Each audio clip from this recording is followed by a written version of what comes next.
ಸಾಯಿರಾಮ್. ಆತ್ಮೀಯ ವೀಕ್ಷಕ ಬಾಂಧವರಿಗೆಲ್ಲ ಇವತ್ತಿನ ಜೀವನಾಮೃತ ಕಾರ್ಯಕ್ರಮಕ್ಕೆ ಸ್ವಾಗತ ಸುಸ್ವಾಗತ. ವೀಕ್ಷಕರ, ಇವತ್ತಿನ ಸಂಚಿಕೆಯಲ್ಲಿ ಎಷ್ಟೋ ಜನ ಇದಕ್ಕಿದ್ದಾಗೆ ಕೆಲಸ ಕಳ್ಕೊಂಡ್ಬಿಡ್ತಾರೆ. ಕೆಲಸ ಕಳ್ಕೊಂಡ್ಬಿಟ್ಟು 6 ತಿಂಗಳಾದರೂ ಕೆಲಸಕ್ಕೆ ಸಿಕ್ಕಿಲ್ಲ, ವರ್ಷ ಆದರೂ ಕೆಲಸ ಸಿಕ್ಕಿಲ್ಲ, 2-3 ವರ್ಷ ಆದರೂ ಕೂಡ ಕೆಲಸಕ್ಕೆ ಹೋಗದೆ ಮನೇಲೇ ಇರ್ತಾರೆ. ಯಾಕೆ ಜಾಬೇ ಸಿಗ್ತಿಲ್ಲ. ಅಂಥವ್ರಿಗೆ ಇವತ್ತಿನ ಒಂದು ಎಪಿಸೋಡ್ ಮಾಡ್ತಾ ಇದ್ದೀನಿ. ಯಾರಿಗೆ ಜಾಬ್ ಇಲ್ಲ ಅಂತ ಮನೇಲಿ ಕೂತಿದ್ದಾರೋ, ಕೆಲಸಕ್ಕಿದ್ರು ಒಂದು 5-6 ವರ್ಷ ಕೆಲಸ ಮಾಡೋದು, ಸಡನ್ನಾಗಿ ಕೆಲಸದಿಂದ ತೆಗೆದುಬಿಟ್ರು ಅಥವಾ ಸಡನ್ನಾಗಿ ಇವರೇ ಕೆಲಸ ಬಿಟ್ಟುಬಿಟ್ರು. ಈ ರೀತಿ ಪರಿಸ್ಥಿತಿಯಲ್ಲಿರುವಂಥ ಜನಗಳಿಗೆ ಇವತ್ತು ನಾನೊಂದು ಎಪಿಸೋಡ್ ಮಾಡಬೇಕು ಅಂತ ಇದ್ದೀನಿ. ಇವತ್ತಿನ ಆಧುನಿಕ ಕಂಪ್ಯೂಟರ್ ಯುಗದಲ್ಲಿ ಯಾರು ಎಷ್ಟು ದಿವಸ ಸರಿಸಾಗಿ ಕರೆಕ್ಟಾಗಿ ಕೆಲಸ ಮಾಡ್ತಾರೆ ಅಂತ ಹೇಳೋಕ್ಕಾಗಲ್ಲ. ಇದಕ್ಕಿದ್ದಾಗೆ ಕೆಲಸಕ್ಕೆ ತಗೋತಾರೆ, ಇದಕ್ಕಿದ್ದಾಗೆ ಲೇ ಆಫ್ ಮಾಡಿಬಿಡ್ತಾರೆ, ಇದಕ್ಕಿದ್ದಕ್ಕೆ ಕೆಲಸ ತೆಗೆದು ಬಿಡ್ತಾರೆ. ಇದು ಕಂಪ್ನಿಯಿಂದ ಆಗುವಂಥದ್ದು. ಕೆಲವರಿಗೆ ಕೆಲಸನೇ ಇಷ್ಟ ಇರಲ್ಲ, ಬಿಟ್ಬಿಟ್ಟು ಬಂದುಬಿಡ್ತಾರೆ. ಅಯ್ಯೋ, ಈ ಕೆಲಸನೇ ನಾನು ಓದಿರೋದೇ ಒಂದು, ನಾನು ಮಾಡ್ತಿರೋ ಕೆಲಸನೇ ಒಂದು ಅಂಥೇಳಿ ಆ ಕೆಲಸ ಬಿಟ್ಬಿಟ್ಟು ಬಂದುಬಿಡ್ತಾರೆ. ಮತ್ತು ಜಾಬೇ ಸಿಕ್ಕಿರಲ್ಲ ಅವರಿಗೆ. ವರ್ಷಗಟ್ಟಲೆ ಹಾಗೇ ಖಾಲಿಯಾಗಿ ಕೂತಿರ್ತಾರೆ. ಮೂರನೇ ಪ್ರಾಬ್ಲಮ್ಮು, ಅವನು ಕೆಲಸದಲ್ಲೇ ಇರಬಾರ್ದು ಅಂಥೇಳಿ ಕೆಲವರು ಮಾಟಮಂತ್ರ ತಂತ್ರಗಳನ್ನು ಮಾಡಿಬಿಡ್ತಾರೆ, ಕೆಲಸಕ್ಕೆ ಹೋಗಬಾರ್ದು ಅಂಥೇಳಿ. ನಾನಿವತ್ತಿನ ಎಪಿಸೋಡ್ ಮಾಡ್ತಿರೋದು ಓನ್ಲಿ ಕೆಲಸ ಸಂಬಂಧಪಟ್ಟಿದ್ದು, ವ್ಯಾಪಾರದಲ್ಲ, ಬಿಸ್ನೆಸ್ದಲ್ಲ. 4ನೇದು, ರೋಗ ಬಾಧೆಯಿಂದ ಆಕ್ಸಿಡೆಂಟ್ ಆಯಿತು, 5 ತಿಂಗಳು ರೆಸ್ಟ್ ಬೇಕು, 5 ತಿಂಗಳು ನೀವು ರೆಸ್ಟ್ ತೊಗೊಳ್ಳಿ ಅಂತ ಕಂಪ್ನಿಲಿ ಕಳಿಸ್ಬಿಡ್ತಾರೆ ಆಫೀಸಲ್ಲಿ. ಆಮೇಲೆ ನೀವು ಬಂದಮೇಲೆ ಕೆಲಸ ಇಲ್ಲ ರೀ, ನಿಮ್ಮ ಜಾಗಕ್ಕೆ ಬೇರೆ ತೊಗೊಂಡಿದ್ದೀನಿ, ಅವನೇ ಚೆನ್ನಾಗಿ ಮಾಡ್ತಿದ್ದಾನೆ, ನೀವು ಬೇರೆ ಕೆಲಸ ಹುಡ್ಕೊಳ್ಳಿ ಅಂತ. ರೋಗ ಬಾಧೆಯಿಂದ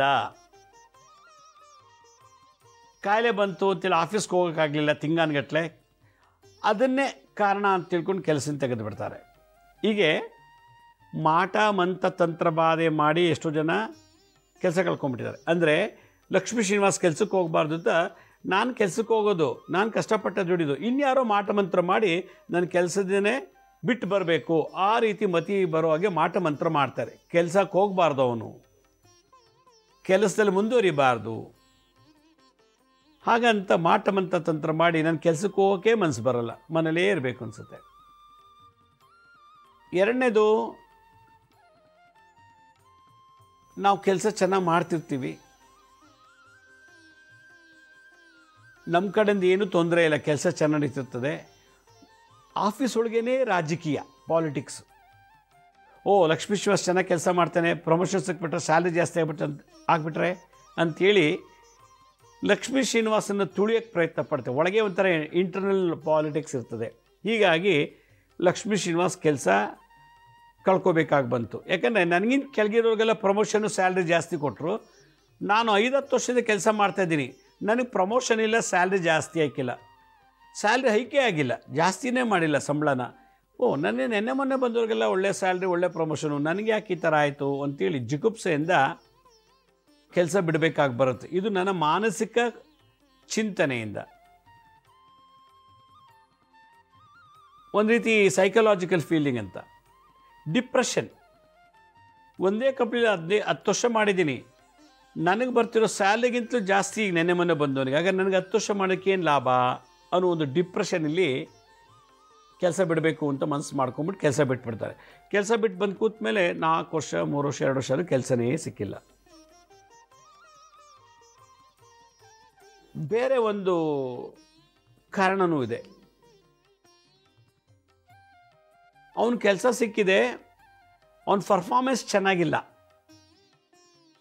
ಕೆಲಸ ಬಂದಿದೆ, ಕೆಲಸ ಮಾಡ್ತಿದ್ದಾನೆ, ಕಂಪ್ನಿ ಏನು ಎಕ್ಸ್ಪೆಕ್ಟ್ ಮಾಡುತ್ತೋ ಆ ತಕ್ಕಂತೆ ಅವನು ದುಡಿಮೆ ಮಾಡ್ತಿಲ್ಲ, ಆ ಜಾಬ್ ತಕ್ಕಂತೆ ಔಟ್ಪುಟ್ ಇಲ್ಲ, ಅವನು ಕೊಟ್ಟಿರೋ ರೆಸ್ಪಾನ್ಸಿಬಿಲಿಟಿ ಪ್ರಕಾರ ಆ ರೀತಿ ಒಳ್ಳೆ ಕ್ವಾಲಿಟಿ ಸರ್ವಿಸ್ ಕೆಲಸ ಮಾಡ್ತಿಲ್ಲ, ಆದ್ದರಿಂದ ನೀ ರಾಜೀನಾಮೆ ಕೊಡಪ್ಪ ಅಂಥೇಳಿ.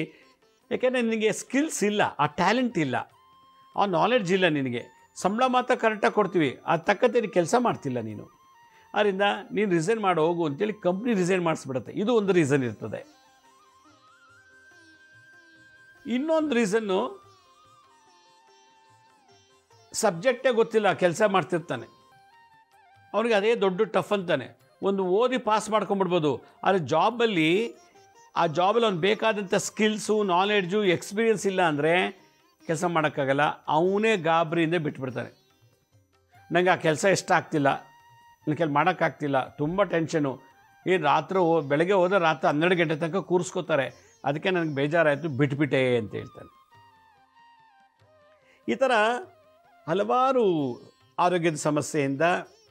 ಇನ್ನೊಬ್ರು ಯಾರೋ ಒಬ್ರು ನಂಗೆ ಹೇಳ್ತಾರೋ, ನಮ್ಮ ತಂದೆ ತಾಯಿ ನೋಡ್ಕೊಳ್ಳೋಕ್ಕಾಗಲ್ಲ, ನಮ್ಮ ತಂದೆ ತಾಯಿ ಇಬ್ರಿಗೂ ಆಕ್ಸಿಡೆಂಟ್ ಆಯಿತು, ಇಬ್ಬರು ಬೆಡ್ ರಿಡನ್ ಹಿಡಿದುಬಿಟ್ಟಿದ್ದಾರೆ, ಹೀಗಾಗಿ ನಾನಿನ್ನೂ ಮದುವೆ ಆಗಿಲ್ಲ, ಕೆಲಸ ಬಿಟ್ಬಿಟ್ಟು ಅಪ್ಪ ಅಮ್ಮನ ಸೇವೆ ಮಾಡ್ತಾಯಿದ್ದೀನಿ, ಈಗ ಅಪ್ಪ ಅಮ್ಮ ಇಬ್ಬರು ಸತ್ತೋದ್ರು, ಕೆಲಸ ಹುಡುಕ್ತಾ ಇದ್ದೀನಿ, ಕೆಲಸ ಸಿಗ್ತಿಲ್ಲ. ಇನ್ಯಾರಿಗೋಸ್ಕರ ಕೆಲಸ ಬಿಟ್ಟು ಬಂದು ಸೇವೆ ಮಾಡ್ತಾರೆ, ಆಮೇಲೆ ಕೆಲಸಕ್ಕೆ ಟ್ರೈ ಮಾಡ್ತಾಯಿದ್ದಾರೆ, ಕೆಲಸ ಸಿಗ್ತಿಲ್ಲ. ಕೆಲಸದಲ್ಲಿದ್ದ ಅಪ್ಪ ಅಮ್ಮ ಆಕ್ಸಿಡೆಂಟ್ ಆಯಿತು, ಮಂಚ ಹಿಡಿದುಬಿಟ್ರು, ಸೇವ್ ಮಾಡೋರಿಲ್ಲ, ಕೆಲಸ ರಿಸೈನ್ ಮಾಡಿ ಬಂದು ಸೇವ್ ಮಾಡ್ದ, ಈಗ ಅಪ್ಪ ಅಮ್ಮ ಸತ್ತೋರು, ಕೆಲಸ ಹುಡುಕ್ತಾ ಇದ್ದಾನೆ, ಏಜ್ ಬಾರ ಆಯಿತು, 3 ವರ್ಷ ಕೆಲಸ ಗ್ಯಾಪ್ ಇದೆ, ಅದಕ್ಕೆ ನಿಮ್ಮ ಕೆಲಸ ಕೊಡಲ್ಲ ಅಂಥೇಳಿ ಕಮ್ಮಿ ಸಂಬಳಕ್ಕೆ ಬರಬೇಕು, ಕಮ್ಮಿ ಸಂಬಳಕ್ಕೆ ಹೋಗೋಕ್ಕಾಗಲ್ಲ. ಈಗ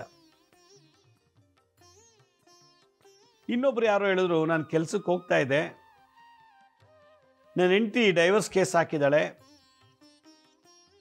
ನನ್ನ ಹೆಂಡತಿ ಡೈವರ್ಸ್ ಕೇಸ್ ಹಾಕ್ಬಿಟ್ಟು ನನ್ನನ್ನು ಕೋರ್ಟ್ಗೆ ಅಲಿಸ್ತಾ ಇದ್ದಾಳೆ,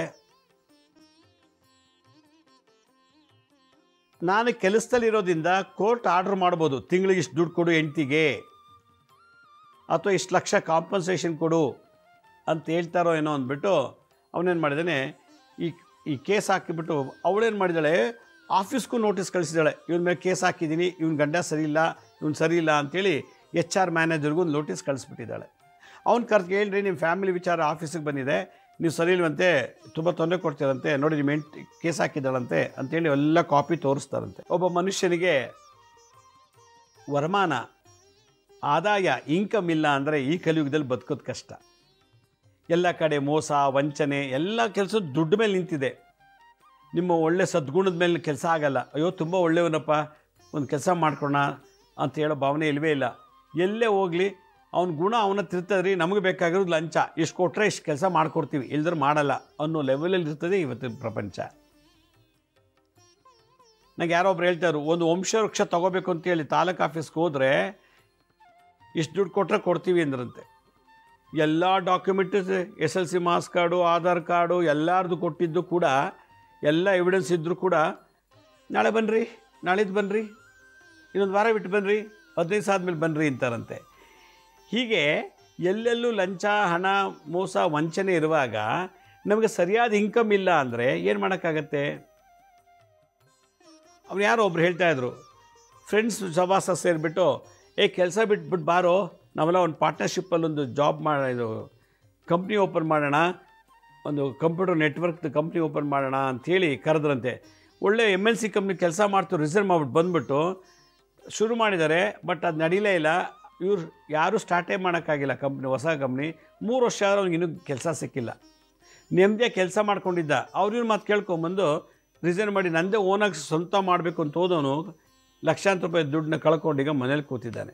ಮನೇಲಿ ಅವ್ನಿಗಿನ್ನೂ ಮದುವೆನೂ ಆಗಿಲ್ಲ, ಕೆಲಸ ಇಲ್ಲ ಅಂತ ಹೆಣ್ಣು ಕೊಡ್ತಿಲ್ಲ. ಮತ್ತು ಅವನಿಗೇನು, ನನ್ನ ಮಗಳು ಕೊಟ್ಟರೆ ನನ್ನ ಮಗಳಿಗೇನು ಸೆಕ್ಯೂರಿಟಿ ಇದೆ, ಜಾಬ್ ಇದೆಯಾ, ಸೈಟ್ ಇದೆಯಾ, ಮನೆ ಇದೆಯಾ ಅಂತೆಲ್ಲ ನೋಡ್ತಾ ಇರುತ್ತೆ ಹೆಣ್ಣು ಕೊಡೋರು ಕೂಡ. ಈಗ ಅವನಿಗೆ ಕೆಲಸ ಇಲ್ಲ, ಇದ್ದ ಕೆಲಸ ಬಿಟ್ಬಿಟ್ಟು ಏನೋ ಓಪನ್ ಮಾಡ್ತೀನಿ ಹೊಸ ಕಂಪ್ನಿದು ಬಂದು ಫ್ರೆಂಡ್ಸ್ ಜೊತೆ ಸೇರಿಕೊಂಡು ಆ ಫ್ರೆಂಡ್ಸು ಕೂಡ ಅವ್ರಿಗೆ ಕೈ ಕೊಟ್ಟರು. ಈಗ ಅದೂ ಇಲ್ಲ, ಇದೂ ಇಲ್ಲ. ಹೀಗಾಗಿ ಈ ಥರ ಕೂತಿದ್ದಾರೆ. ಅದೇ ಎಲ್ಲವೂ ನಮ್ಮ ದುಡ್ಡು ಮೇಲೆ ನಿಂತಿದೆ. ಈಗ ದುಡ್ಡು ಮೇಲೆ ನಿಂತಿದೆ ಪ್ರತಿಯೊಂದನ್ನು ಕೂಡ. ಅಂದಮೇಲೆ ನಾವು ದುಡಿಬೇಕು, ಕೆಲಸಕ್ಕೆ ಸೇರ್ಕೋಬೇಕು. ಯಾಕೆ ನಿಮಗೆ ಸ್ವಲ್ಪ ದಿವಸ ಕೆಲಸ ಮಾಡಿಬಿಟ್ಟು ನಾವು ಕೆಲಸ ಬಿಟ್ಬಿಡ್ತೀವಿ? ಯಾಕೆ ಕೆಲಸ ಬಿಟ್ಟು ಮತ್ತೆ ಜಾಬ್ ಟ್ರೈ ಮಾಡ್ತೀವಿ, ಕೆಲಸ ಸಿಗ್ತಿಲ್ಲ? ನೋಡಿ, ಕೆಲಸ ಅಂದಾಗ ಗುರು ಮತ್ತು ಶುಕ್ರ ಗ್ರಹ ಅನುಗ್ರಹ ಇರಬೇಕು. ಗುರುಗ್ರಹ, ಶುಕ್ರ ನಿಮ್ಮ ಜಾತಕದಲ್ಲಿ ಸ್ಟ್ರಾಂಗ್ ಇರಬೇಕು. ಗುರು ಮತ್ತು ಶುಕ್ರ ಜೊತೆಗೆ ಏನಾದ್ರು ಪಾಪಗ್ರಹ ಇತ್ತು ಅಂದರೆ, ಶತ್ರುಗ್ರಹ ಇತ್ತು ಅಂದರೆ, ಪಾಪಗ್ರಹ ಏನಾಯಿತು ಅಂತ ನಿಮಗೆ ಹಲವಾರು ತೊಂದರೆ. ಆ ಜಾಬ್ ಸರಿ ಇಲ್ಲಪ್ಪ, ನನಗೆ ಮಾಡೋಕ್ಕಾಗಲ್ಲ ಅಂತ ಬಿಟ್ಬಿಡ್ತೀರಾ. ಪಾಪಗ್ರಹಗಳು ಮಾಟ ಮಂತ್ರ ತಂತ್ರ ಬಾಧೆಯಿಂದ, ಕೊಲೀಗ್ಸಿಂದ ಆಗುವಂಥ ತೊಂದರೆಯಿಂದ, ಕುಟುಂಬದಲ್ಲಿ ಆಗುವಂಥ ತೊಂದರೆಗಳಿಂದ ಕೆಲಸ ಬಿಡಬೇಕಾಗಿ ಬರುತ್ತೆ. ಇದು ಒಂದು. ಶತ್ರುಗ್ರಹ ಸೇರಿದಾಗ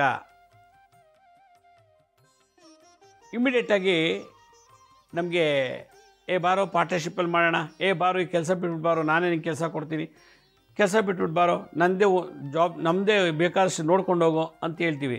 ಅಲ್ಲೊಂದು 25,000 ಬಂದರೆ 5,000 10,000 ಕೊಡ್ತಾರೆ. ಅವಾಗ ಏನು ಮಾಡೋಕ್ಕಾಗತ್ತೆ?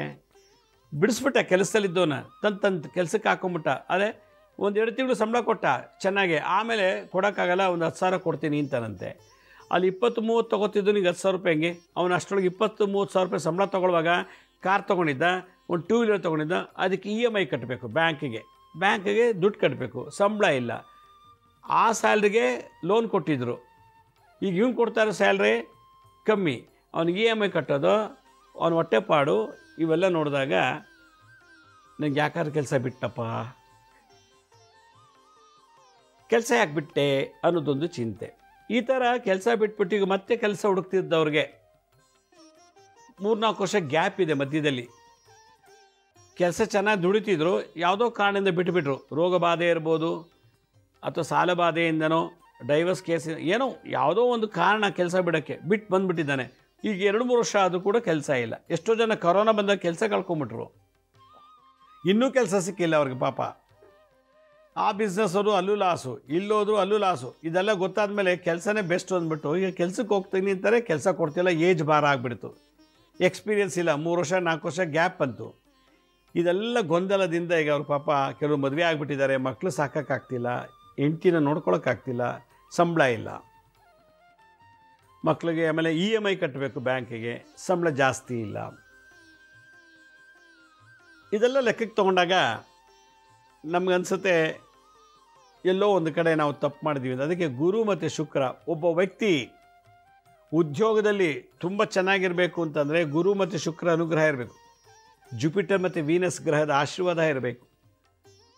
ಅದಿಲ್ಲ ಅಂದರೆ ಎಲ್ಲ ಕಳ್ಕೊಂಡ್ಬಿಡ್ತೀವಿ. ಗುರು ಚೆನ್ನಾಗಿದ್ದಾನೆ ಅಂದರೆ ಉನ್ನತವಾಗಿ ಬೆಳೀತಾನೆ ಕೆಲಸದಲ್ಲಿ, ಒಳ್ಳೆ ಎಕ್ಸ್ಟ್ರಾಂಡರಿ ಎಕ್ಸ್ಪರ್ಟ್ ಥರ ಆಗ್ತಾರೆ. ಅವನು ಎಷ್ಟು ಚೆನ್ನಾಗಿ ಬೆಳೀತಾನೋ ಹಾಗೆ ಶುಕ್ರ ಕಾರು, ಸೈಟು, ಮನೆ, ಬಂಗ್ಲೆ ಎಲ್ಲ ಕೊಡ್ತಾನೆ. ಅದರಿಂದ ಉದ್ಯೋಗ ಮತ್ತು ಜ್ಞಾನಕ್ಕೆ ಗುರು ಕಾರಕ, ಅದನ್ನು ಮೇಂಟೆನೆನ್ಸ್ ಮಾಡಲಿಕ್ಕೆ ಶುಕ್ರ ಕಾರಕ, ಶುಕ್ರ ಗ್ರಹ. ಅದರಿಂದ ಗುರು ಮತ್ತು ಶುಕ್ರ ಸ್ತ್ರೀ ಗ್ರಹ, ಗುರು ಪುರುಷ ಗ್ರಹ. ಶುಕ್ರ ಗ್ರಹ ಸ್ತ್ರೀ ಗ್ರಹ ಜ್ಯೋತಿಷ್ಯ ಶಾಸ್ತ್ರ ಪ್ರಕಾರ, ಗುರು ಬ್ರಾಹ್ಮಣ ಗ್ರಹ, ಪುರುಷ ಗ್ರಹ. ಹೀಗಾಗಿ ಸ್ತ್ರೀ ಪುರುಷ ಗ್ರಹಗಳ ಸಂಯೋಗದಲ್ಲಿರುವಂಥ ಈ ಉದ್ಯೋಗ ಅನ್ನೋ ಒಂದು ಸ್ಥಿತಿಗೆ ನಾವು ಶಾಂತಿ ಮಾಡ್ಕೋಬೇಕು. ಯಾವ ರೀತಿ ಶಾಂತಿ ಮಾಡ್ಕೋಬೇಕು? ನನ್ನ ಪ್ರಕಾರ ನಿಮ್ಮ ಮನೆ ಗಂಡು ದೇವರು ಯಾರು, ನಿಮ್ಮ ಮನೆ ಹೆಣ್ಣು ದೇವರು ಯಾರು, ಕುಲದೇವಿ ಕುಲದೇವ, ಇದನ್ನು ಚೆನ್ನಾಗಿ ಆರಾಧನೆ ಮಾಡಿದ್ರೆ ನಮಗೆ ಟೈಮ್ ಟು ಟೈಮ್ ಮದುವೆ, ಮಕ್ಕಳು, ಕೆಲಸ, ವ್ಯಾಪಾರ, ವ್ಯವಹಾರದಲ್ಲಿ ಯಶಸ್ಸು, ಏಳಿಗೆ, ಉದ್ಧಾರ ಆಗಲಿಕ್ಕೆ ಆಶೀರ್ವಾದ ಮಾಡ್ತಾರೆ. ನಮಗೆ ಕುಲದೇವಿ ಆರಾಧನೆ ನಿಂತೋಗ್ಬಿಟ್ಟಿದೆ, ಕುಲದೇವರ ಆರಾಧನೆ ನಿಂತೋಗ್ಬಿಟ್ಟಿದೆ, ನಮ್ಮ ತಾತ ಮುತ್ತಾತರು ಮಾಡ್ತೀವಿ, ನಾವು ಮಾಡ್ತಿಲ್ಲ ಅಂದರೆ ನಿಮ್ಮ ಉದ್ಯೋಗದಲ್ಲಿ, ಆರೋಗ್ಯದಲ್ಲೇ ಆಗಲಿ ಯಶಸ್ವಿ ಆಗೋಕ್ಕೆ ಸಾಧ್ಯ ಇಲ್ಲ. ಹೀಗಾಗಿ ಮೊದಲು ನಮ್ಮ ಕುಲದೇವ್ರನ್ನ ಚೆನ್ನಾಗಿ ನೋಡ್ಕೋತಾ ಇರಬೇಕು. ಆಗಾಗ ಹೋಗಿ ಕಪ್ಪ ಕಾಣಿಕೆ ಕೊಡಬೇಕು, ಹುಂಡಿಗೆ ಇಷ್ಟು ದುಡ್ಡು ಹಾಕಿ ಬರಬೇಕು. ಆ ದೇವಸ್ಥಾನಕ್ಕೆ ಆಗೋತೇನೋ ಸಣ್ಣ ಪುಟ್ಟ ಸೇವಾ ಕೈಂಕರ್ಯಗಳಿಗೆ ನಿಮ್ಮ ಒಂದು ರೀತಿ ದಾನ ಮಾಡಬರಬೇಕು. ಆಗ ಸ್ಥಿರವಾದ ಉದ್ಯೋಗ ನಿಮಗೆ ಪ್ರಾಪ್ತಿಯಾಗ್ತದೆ. ಯಾರೂ ತೆಗೆದಾಕೋದಿಲ್ಲ, ನೀವು ರಿಸೈನ್ ಮಾಡೋ ಅವಶ್ಯಕತೆ ಇಲ್ಲ. ಇದು ಒಂದು. ಯಾರ ಜಾತಕದಲ್ಲಿ ಸರ್ಪದೋಷ ಇರ್ತದೋ ಅವ್ರಿಗೆ ಈ ಥರ ದೋಷ ಇರ್ತದೆ. ಕೆಲಸದಲ್ಲಿ ಹೋಗ್ತಿರ್ತಾರೆ, ಸಡನ್ನಾಗಿ ಬಿಟ್ಬಿಡ್ತಾರೆ, ಅದು ತೆಗೆದಾಕ್ಬಿಡ್ತಾರೆ, ರಿಸೈನ್ ಮಾಡಿಬಿಡ್ತಾರೆ. ಸರ್ಪದೋಷನೂ ಇದ್ದಾಗ ಜಾಬಲ್ಲಿ, ಉದ್ಯೋಗದಲ್ಲಿ ಕುಂಠಿತ. ಈ ಥರ ಸಂದರ್ಭಗಳಲ್ಲಿ ನಾವು ಸೂಕ್ತ ಪರಿಹಾರ ಮಾಡಿಕೊಂಡ್ರೆ ಈ ಜಾಬ್ ಬಿಟ್ಟು ಇನ್ನೊಂದು ಇಮಿಡಿಯೇಟಾಗಿ ಇನ್ನೊಂದು ಜಾಬ್ ಸಿಕ್ಬಿಡ್ತದೆ. ಎಲ್ಲೂ ಗ್ಯಾಪೇ ಇರೋಲ್ಲ. ಎಷ್ಟು ದಿವಸನೂ ತಿಂಗಳಗಟ್ಟಲೆ ಮನೇಲಿ ಕೂರೋ ಅವಶ್ಯಕತೆಯೇ ಇಲ್ಲ. ಇಲ್ಲಿ ಬಿಟ್ಟನ ಇನ್ನೊಂದು ಜಾಬ್ ಸಿಗುತ್ತೆ, ಅದು ಬಿಟ್ಟನ ಇನ್ನೊಂದು ಜಾಬ್ ಸಿಗುತ್ತೆ. ಅದರಿಂದ ಒಳ್ಳೆ ಜಾಬು ಪರ್ಮನೆಂಟಾಗಿ ಸಿಗಬೇಕು. ನನಗೆ ಇರೋಷ್ಟು ದಿವಸ ಒಳ್ಳೆ ಸ್ಯಾಲ್ರಿ, ಪ್ರಮೋಷನ್ ಕೊಟ್ಟು ನಾನು ಚೆನ್ನಾಗಿ ಕೆಲಸ ಮಾಡೋವಂಥ ಒಳ್ಳೆ ಕಂಪ್ನಿ, ನನಗೆ ಗೊತ್ತಿರೋವಂಥದ್ದು, ನನಗೆ ಇಂಟ್ರೆಸ್ಟ್ ಇರೋವಂಥ ಕಂಪ್ನಿಲೇ ಕೆಲಸ ಮಾಡ್ತೀನಿ ಅಂಥ ಜಾಗದಲ್ಲಿ ನಾನು ಹೋಗಬೇಕು ಅಂತಂದರೆ ಗುರು ಮತ್ತು ಶುಕ್ರರ ಆಶೀರ್ವಾದ ಆಗಿರಬೇಕು. ಗುರುಗ್ರಹ ಮತ್ತು ಶುಕ್ರ ಗ್ರಹಕ್ಕೆ ಶಾಂತಿ ಮಾಡ್ಕೋಬೇಕು. ವೀಕ್ಷಕರೇ, ನಿಮಗೆ ಒಳ್ಳೆ ಕೆಲಸ, ಪರ್ಮನೆಂಟಾಗಿ ಜಾಬ್ ಸಿಗಬೇಕು ಅನ್ನೋದಾಗಿದ್ದರೆ, ಈಗಾಗಲೇ ಕೆಲಸ ಇದ್ದೇ ಕೆಲಸ ಬಿಟ್ಟು 2-3 ವರ್ಷ, 6 ತಿಂಗಳು, ವರ್ಷ, 2 ವರ್ಷ, 3 ವರ್ಷದಿಂದ ಕೆಲಸ ಇಲ್ಲದೆ ಮನೆ ಕೂತಿದ್ದೀನಿ ಅನ್ನೋರು ನಾನೀಗ ತೋರಿಸುವಂಥ ಮುದ್ರಾ ಮಂತ್ರ ತಂತ್ರ ಮಾಡಬೇಕು. ನೋಡಿ, ಶುಕ್ರ ಗ್ರಹಕ್ಕೆ ಹೆಬ್ಬೆಟ್ಟು ಭಾಳ ಇಂಪಾರ್ಟೆಂಟ್. ಹೆಬ್ಬೆಟ್ಟು ಶುಕ್ರ ಗ್ರಹ, ಶುಕ್ರ ಅಂದರೆ ವೀನಸ್, ಹೆಬ್ಬೆಟ್ಟು. ಗುರು ತೋರ್ಬೆರಳು. ಶುಕ್ರ ಮತ್ತು ಗುರು ಅಂದರೆ ತೋರ್ಬೆರಳು ಎರಡೂ ಹಿಂಗೆ ಸೇರಿಸಿ ನೋಡಿ, ಹೀಗೆ ಎಲ್ಲ ಬೆರಳನ್ನು ಮೇಲಕ್ಕೆ ಇಟ್ಕೊಳ್ಳಿಗೆ. ಉಳಿದೆಲ್ಲ ಬೆರಳು, ಕಿರು ಬೆರಳು ಬುಧ, ಮಧ್ಯದ ಬೆರಳು ಶನಿ ಮತ್ತು ಉಂಗುರ ಬೆರಳು ಇದು ನೋಡಿ, ಈ ರೀತಿ ಇಟ್ಕೋಬೇಕು. ಈ ರೀತಿ ಇಟ್ಕೊಂಡು ಪೂರ್ವ ಅಥವಾ ಉತ್ತರಕ್ಕೆ ಮುಖ ಮಾಡಿಕೊಂಡು ಓಂ ಐಂ ಕ್ರೋಂ ನಮಃ ದುರ್ಗಾಂ ದೇವಿ ಶರಣಮಹಂ ಪ್ರಪದ್ಯೆ. ಓಂ ಐಂ ಕ್ರೋಂ ನಮಃ ದುರ್ಗಾದೇವಿ ಶರಣಮಹಂ ಪ್ರಪದ್ಯೆ. ಓಂ ಐಂ ಕ್ರೋಂ ನಮಃ ದುರ್ಗಾದೇವಿ ಶರಣಮಹಂ ಪ್ರಪದ್ಯೆ. ಶರಣಮಹಂ ಪ್ರಪದ್ಯೆ ಅಂತ ಹೇಳಬೇಕು. ನಾನೀಗ ಶರಣಾಗಿದ್ದೀನಮ್ಮ. ಐಂ ಕ್ರೋಂ ಕೆಲಸ ಬಿಟ್ಟಿದ್ದು ಮತ್ತೆ ಕೆಲಸ ಕಂಟಿನ್ಯೂ ಮಾಡಬೇಕು ಅಂತಂದರೆ ಐಂ ನಮ್ಮ ಬೀಜಾಕ್ಷರಗಳು. ಕ್ರೋಮ್ ಅಂತಂದರೆ ಯಾವುದೇ ರೀತಿ ತೊಂದರೆಗಳಿಂದ ನಾವು ಕೆಲಸ ರಿಸೈನ್ ಮಾಡಬಾರ್ದು, ಬಿಟ್ಟು ಬರಬಾರ್ದು, ಅದಕ್ಕೆ ದಿಗ್ಬಂಧನ ಮಾಡುತ್ತೆ ಕ್ರೋಮ್ ಅಂತ. ಓಂ ನೋಡಿ, ಹೆಬ್ಬೆಟ್ಟು ತೋರ್ಬೆರಳು ಒಂದು ಮಾಡಿ, ಇನ್ನು ಉಳಿದೆಲ್ಲ ಬೆರಳ ಚೆನ್ನಾಗಿ ಅಗಲಿಸಿ ಇಟ್ಕೋಬೇಕು. ಓಂ ಐಂ ಕ್ರೋಂ ನಮಃ ದುರ್ಗಾಂ ದೇವಿ ಶರಣಮಹಂ ಪ್ರಪದ್ಯೆ. ಓಂ ಐಂ ಕ್ರೋಂ ನಮಃ ದುರ್ಗಾಂ ದೇವಿ ಶರಣಮಹಂ ಪ್ರಪದ್ಯೆ. ಓಂ ಐಂ ಕ್ರೋಂ ನಮಃ ದುರ್ಗಾಂ ದೇವಿ ಶರಣಮಹಂ ಪ್ರಪದ್ಯೆ ಅಂಥೇಳಿ ಇದು ಮಾಡಬೇಕು. ಮತ್ತು ಪ್ರತಿ ಶುಕ್ರವಾರ ನೀವೊಂದು ಶುಕ್ರ ಸ್ತ್ರೀ ಗ್ರಹ, ನಿಂಬೆಹಣ್ಣು ತಗೊಳ್ಳಿ. ನಿಂಬೆಹಣ್ಣು ಕಟ್ ಮಾಡೋದಕ್ಕೆ ತುಪ್ಪ ಹಾಕ್ಬಿಟ್ಟು ಬತ್ತಿ ಇಟ್ಬಿಟ್ಟು ನಿಮ್ಮ ಮನೆ ದೇವರಿಗೆ ಕುಲದೇವರಿಗೆ ಆರತಿ ಮಾಡ್ತಾ ಬನ್ನಿ. ಇಮಿಡಿಯೇಟಾಗಿ ನಿಮಗೆ ಕೆಲಸ ಕಳ್ಕೊಂಡಿರೋ ಕೆಲಸ ಮತ್ತೆ ಬೇರೆ ಕಡೆ ಕೆಲಸ ಸಿಗುತ್ತೆ, ಅಥವಾ ಅದೇ ಕಂಪ್ನಿ ವಾಪಸ್ ಕರಿಬೋದು.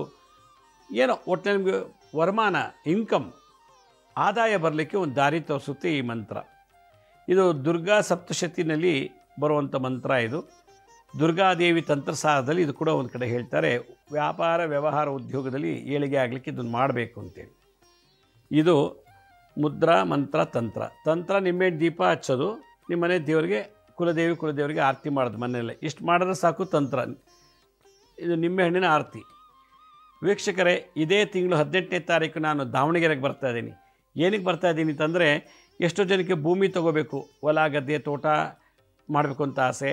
ಈಗಾಗಲೇ ತೋಟ ಹೊಲ ಗದ್ದೆ ಇದೆ, ಅದ್ರ ಮೇಲೆ ಮಾಟ ಮಂತ್ರ ಪ್ರಯೋಗ, ಕೋರ್ಟ್ ಕೇಸು, ಏನೇನೋ ಗೊಂದಲಗಳಿದೆ. ಸಿಕ್ಕಾಬಟ್ಟೆ ಲಾಸು, ಬೆಳೆ ಬೆಳೀತಾ ಇಲ್ಲ, ಲಾಸ್ ಆಗ್ತಿದೆ ಅನ್ನೋದು ಭಾಳಷ್ಟು ಜನ ಇದ್ದಾರೆ. ಸೈಟ್ ಇದೆ, ಮನೆ ಕಟ್ಟೋಕ್ಕಾಗ್ತಿಲ್ಲ. ಸೈಟ್ ಇದೆ, ಮನೆ ಕಟ್ತಿದ್ದಾರೆ, ಅರ್ಧಂಬರ್ಧ ನಿಂತೋಗಿದೆ. ಮನೆ ಖಾಲಿ ಮಾಡಪ್ಪನ ಮನೆ ಖಾಲಿ ಮಾಡ್ತಿಲ್ಲ. ಲೀಸ್ ಕೊಟ್ಟಿದ್ರು, ಲೀಸ್ ಖಾಲಿ ಮಾಡಿದ್ರು ಮಾಡೋಕ್ಕಾಗ್ತಿಲ್ಲ. ನನ್ನದೇ ಒಂದು ಸ್ವಂತ ಮನೆ ಮಾಡ್ಕೋಬೇಕು ಅಂತ ಆಸೆ, ಎಷ್ಟೋ ವರ್ಷದಿಂದ ಮನೆ ಇಲ್ಲ, ಬಾಡಿಗೆ ಮನೇಲಿದ್ದೀವಿ, ಲೀಸ್ ಮನೇಲಿ ಇದ್ದೀವಿ ಅಂತ ಭಾಳ ಜನ ಅಂತಾರೆ. ಯಾಕೆಂದರೆ ಮಂಗಳ ರಾಹು ದೋಷ ಇರೋದ್ರಿಂದ. ಇದಲ್ದೇ ಮನೆ ಮೇಲೆ ಕೋರ್ಟ್ ಕೇಸು, ಪೊಲೀಸ್ ಕೇಸ್ ಇರ್ತದೆ. ಮನೆ ಮೇಲೆ ಮಾಟ ತಂತ್ರ ಬಾಧೆಗಳೆಲ್ಲ ಇರ್ತದೆ. ಹೊಲ ಗದ್ದೆ ತೋಟ ಇಂಥದ್ದೆಲ್ಲ ಭೂಕಂಪ, ಸುನಾಮಿಲಿ ಅಥವಾ ಜಲಪ್ರಳಯದೆಲ್ಲ ಲಾಸ್ ಆಗಿರ್ತದೆ. ಹೀಗೆ ಭೂಮಿಲಿ ದೋಷ ಇತ್ತು ಅಂತಂದರೆ ಏನಾದ್ರು ಒಂದು ಮಾಟಮಂತ್ರ ಪ್ರಯೋಗ, ಪ್ರಕೃತಿಯಿಂದ ತೊಂದರೆಗಳು, ಇಲ್ಲ ಕೋರ್ಟ್ ಕೇಸು, ಪೊಲೀಸ್ ಕೇಸು, ಇಲ್ಲ ಆ ಭೂಮಿಲೇ ಅಭಿವೃದ್ಧಿ ಆಗಕ್ಕೆ ಬಿಡೋದಿಲ್ಲ ನಮ್ಮನ್ನು. ಎಷ್ಟೋ ಮನೆಗಳು ಹಾಗೆ, ಸೈಟ್ಗಳು ಹಾಗೆ. ಕೆಲವು ಇದೊಂದು ಭೂಮಿ ಮತ್ತು ಕಟ್ಟಡ ವಿಚಾರದಲ್ಲೂ ತೊಂದರೆಗಳು. ಎರಡನೇದು, ಅವರು ಆ ಜಮೀನು ತೊಗೊಂಡ್ಮೇಲೆ ನನಗೆ ಕ್ಯಾನ್ಸರ್ ಬಂತು, ಆ ಮನೆಗೆ ಹೋದ್ಮೇಲೆ ನನಗೆ ಪಿಟ್ಸ್ ಬಂತು, ಈ ಮನೆಗೆ ಹೋದ್ಮೇಲೆ ನನಗೆ ನಮ್ಮ ಮನೇಲಿ ಆತ್ಮಹತ್ಯೆ ಮಾಡ್ಕೊಂಡು ಸತ್ತೋಗ್ಬಿಟ್ರು. ಪಿಟ್ಸು, ಕ್ಯಾನ್ಸರ್ ಅಂತೆ, ಕುಷ್ಠರೋಗ, ಕ್ಷಯರೋಗ, ಹೀಗೆ ವಾಸಿಯಾಗದು ದೊಡ್ಡ ದೊಡ್ಡ ರೋಗಗಳು. ಮನೆ ತೊಗೊಂಡ್ಮೇಲೆ ಇಲ್ಲ ಭೂಮಿ ತೊಗೊಂಡ್ಮೇಲೆ ರೋಗ. ಇವೆ ರೋಗ ಒಂದಾಯ್ತಾ, ಮನೆ ತೊಗೊಂಡ್ಮೇಲೆ ಭೂಮಿ ತೊಗೊಂಡ್ಮೇಲೆ ಆಕ್ಸಿಡೆಂಟಾಗಿ ಸತ್ತೋದ್ರು. ಆಗಾಗ ಆಕ್ಸಿಡೆಂಟ್ ಆಗೋದು ಆ ಮನೆಗೆ ಹೋದ್ಮೇಲೋ ಅಥವಾ ಭೂಮಿ ತೊಗೊಂಡ್ಮೇಲೋ.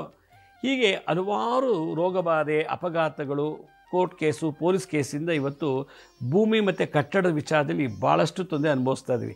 ಇದೆಲ್ಲಕ್ಕೂ ಶಾಂತಿ ಆಗಬೇಕು, ಮಂಗಳ ಮತ್ತು ರಾಹುಗ್ರಹಕ್ಕೆ ಶಾಂತಿ ಆಗಬೇಕು ಅಂತಂದರೆ 18ನೇ ತಾರೀಕು ದಾವಣಗೆರೆ ನೀವೆಲ್ಲ ಬನ್ನಿ. ಬರಿಕೆಯಲ್ಲಿ ಬರಬೇಡಿ. ಜಮೀನು ತೊಂದರೆ, ಕೋರ್ಟ್ ಕೇಸು, ಆ ಜಮೀನು ಮಾಟ ಮಂತ್ರ ಆಗಿದ್ದರೆ, ಸೈಟ್ ವಿಷಯದಲ್ಲಿ ಅಥವಾ ಅರ್ಧಂಬರ್ಧ ಕಟ್ ನಿಂತಿರೋ ಮನೆ ಈ ಥರ ವಿಷಯದಲ್ಲಿ ತೊಂದರೆಗಳಿತ್ತು ಅಂದರೆ ನಿಮ್ಮ ಜಮೀನಲ್ಲಿ ಸೈಟಿಂದ ಜಮೀನು ಮತ್ತು ಸೈಟಿಂದ ಪೂರ್ವ ಪಶ್ಚಿಮ ಒಂದೊಂದು ಇಡಿ ಮಣ್ಣು, ದಕ್ಷಿಣ ಉತ್ತರದ ಒಂದು ಇಡಿ ಮಣ್ಣು, ಮಧ್ಯಭಾಗ ಬ್ರಹ್ಮಸ್ಥಾನದ ಒಂದು ಇಡಿ ಮಣ್ಣು ತೊಗೊಂಡು ಬನ್ನಿ. ಮನೆ ಕಟ್ಟಬೇಕು, ಸೈಟ್ ಇದೆ ಮನೆ ಕಟ್ಟಬೇಕು ಅಂದರೆ 2 ಇಟ್ಟಿಗೆ ತೊಗೊಂಬನ್ನಿ. ಅರ್ಧಂಬರ್ಧ ಕಟ್ ನಿಂತೋಗಿರುತ್ತೆ ಮನೆ, ಅವರು 2 ಇಟ್ಟಿಗೆ ತೊಗೊಂಡು ಬನ್ನಿ. ಹೀಗೆ ಭೂಮಿ ಕಟ್ಟಡ ವಿಚಾರದಲ್ಲಿ ಯಾವುದೇ ದೋಷ ಲೋಪ ದೋಷ ಇದ್ದರೂ ಕೂಡ 18ನೇ ತಾರೀಕು ಶನಿವಾರ ಬೆಳಗ್ಗೆ ನೀವು 8 ಗಂಟೆಗೆ ನಾನು ಈ ಸ್ಕ್ರೀನಲ್ಲಿ ತೋರಿಸ್ತಾ ಇದ್ದೀನಿ ನೋಡಿ, ಆ ಜಾಗಕ್ಕೆ ಬರಬೇಕು. ಅಲ್ಲಿ ಬಂದರೆ ಸಂಕಲ್ಪ ಮಾಡಿಸಿ ನಿಮಗೆ ಹೊಸ ಹೊಸ ಮಂತ್ರಗಳು ಕಲಿಸ್ತೀನಿ. ನಾನು ಮಂತ್ರ ತಂತ್ರಗಳು ಹೇಳ್ಕೊಡ್ತೀನಿ. ನಿಮಗೆ ನೀವೇ ಮನೇಲಿ ಕೆಲವು ಮಂತ್ರತಂತ್ರ ಮಾಡಿ ನಿಮ್ಮ ಮನೆ ಕೋರ್ಟ್ ಕೇಸು ಪೊಲೀಸ್ ಕೇಸು ಎಲ್ಲ ಥರ ತೊಂದರೆಗಳನ್ನ ನಿವಾರಣೆ ಮಾಡ್ಕೊಳ್ಳೋಂಥ ಒಂದು ಕಾನ್ಸೆಪ್ಟನ್ನು ವಿದ್ಯೆಯನ್ನು ನಾನು ಅವತ್ತು ಹೋಮದಲ್ಲಿ ಹೇಳ್ಕೊಡ್ತೀನಿ. ಆದ್ದರಿಂದ ತಾವೆಲ್ಲರೂ ಈ ಕಾರ್ಯಕ್ರಮಕ್ಕೆ ಹೋಮಕ್ಕೆ ಭಾಗವಹಿಸಿ. ಇದು ಉಚಿತವಾಗಿ ಮಾಡ್ತಿರೋದು ನಾವು, ಇದು ದುಡ್ಡು ತೊಗೋತಾ ಇಲ್ಲ, ಫ್ರೀ. ನೀವೆಲ್ಲರೂ ಆ ಸ್ಕೀಮಲ್ಲಿ ತೋರಿಸೋ ಸ್ಥಳಕ್ಕೆ ಬನ್ನಿ. ಬರೋಕ್ಕೆ ಮುಂಚೆ ಆ ಒಂದು yagas.ssbk.in ಅಂತಿದೆ, ಆ ಫಾರ್ಮ್ ಫಿಲ್ ಮಾಡಬೇಕು. ನೀವು ಫಾರ್ಮ್ ಫಿಲ್ ಮಾಡಿಬಿಟ್ಟು ತಾವೆಲ್ಲರೂ ಈ ಕಾರ್ಯಕ್ರಮಕ್ಕೆ ಭಾಗವಹಿಸಿ ಅಂತ ಹೇಳ್ತಾ, ನಮ್ಮ ಹಳೆಯ ಸಂಚಿಕೆ ಯಾರು ನೋಡೋಕ್ಕಾಗಿಲ್ವೋ ಅವರು ನಮ್ಮ ಶಿರ್ಡಿ ಸಾಯಿ ಭಿಕ್ಷಾ ಕೇಂದ್ರ ಮತ್ತು ಹೆಲ್ತ್ ಸೈನ್ಸ್ ಅಂತ 2 ಯೂಟ್ಯೂಬ್ ಚಾನಲ್ ಇದೆ. ಇದ್ರ ಜೊತೆಗೆ SSBK ಜ್ಞಾನೋದಯ ಅಂತ ಒಂದು ಮ್ಯೂಸಿಕ್ ಚಾನಲ್ ಇದೆ. 3ಕ್ಕೂ ಸಬ್ಸ್ಕ್ರೈಬ್ ಮಾಡ್ಕೊಳ್ಳಿ. ಪಕ್ಕದ ಬೆಲ್ ಬಟನ್ ಪ್ರೆಸ್ ಮಾಡಿ. ನೋಡಾದಮೇಲೆ ಲೈಕ್ ಅನ್ನೋ ಬಟನ್ ಪ್ರೆಸ್ ಮಾಡಿ. ಆ ನೋಡಿದಂಥ ಲಿಂಕನ್ನು ಬಂಧು ಮಿತ್ರರಿಗೆ ವಾಟ್ಸಪ್ ಮುಖಾಂತರ ಇಮೇಲ್ ಮುಖಾಂತರ ಶೇರ್ ಮಾಡಿ. ಗುರುಜಿ ಲಕ್ಷ್ಮೀ ಶ್ರೀನಿವಾಸ್ ಅಂತೇಳಿ ಫೇಸ್ಬುಕ್ಕು, ಇನ್ಸ್ಟಾಗ್ರಾಮು, ಟ್ವಿಟ್ಟರು, ಲಿಂಕ್ಡ್ಇನ್ ಕೂಡ ಅಪ್ಲೋಡ್ ಮಾಡ್ತಿರ್ತೀವಿ ಟೈಮ್ ಟು ಟೈಮು. ಅಪಾಯಿಂಟ್ಮೆಂಟ್ಸ್ ಬೇಕಿದ್ದರೂ www.lakshmisrinivas.in ಅಂತ ನೀವೇ ಲಾಗಿನ್ ಆಗಿ ಯಾವ ಡೇಟು ಯಾವ ಟೈಮ್ಗೆ ನೀವೇ ಅಪಾಯಿಂಟ್ಮೆಂಟ್ ಬುಕ್ ಮಾಡ್ಕೋಬೋದು ಅಂತ ಹೇಳ್ತಾ ಇವತ್ತಿನ ಸಂಚಿಕೆಯನ್ನು ಮುಗಿಸ್ತೀನಿ. ಇದೇ ರೀತಿ ನಾಳಿನ ಸಂಚಿಕೆಯಲ್ಲಿ ಮತ್ತೊಂದು ವಿಶೇಷವಾದಂಥ ಮಾಹಿತಿಯೊಂದಿಗೆ ತಮ್ಮನ್ನು ಭೇಟಿ ಮಾಡ್ತೀನಿ. ಅಲ್ಲಿವರೆಗೂ ನನ್ನ ನಮಸ್ಕಾರ. ಸಾಯಿರಾಮ್.